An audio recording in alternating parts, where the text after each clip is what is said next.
अस्सलाम वालेकुम जी। देखें माशाल्लाह ये जो है प्याज ऊपर से ना सूखना शुरू हो गए हैं। मैं आपको करीब से दिखाता हूँ कि ये देखें, जब इस तरह प्याज ऊपर से सूखना शुरू हो जाएं तो समझ लेना कि आपके जो प्याज हैं वो बिल्कुल रेडी हो चुके हैं।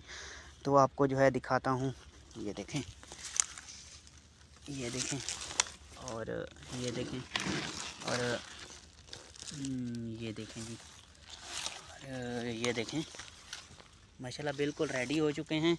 लेकिन अभी जो है हमने इसकी जो पटाई है वो अभी शुरू नहीं करनी, क्योंकि ये मुकम्मल देखें, जब मुकम्मल सूख जाएंगे ना, मुकम्मल सूख जाएंगे तो तब इनकी पटाई शुरू करेंगे। क्योंकि एक तो वजह यह है कि अभी ना ज़मीन गीली है। अगर चाहिए प्याज की पटाई अभी शुरू कर दें तो एक तो ये होगा कि ये प्याज जो है जल्दी गल जाएंगे, और दूसरा ये है कि अभी ये कच्चे हैं थोड़े, तो तकरीबन 10 या 15 दिन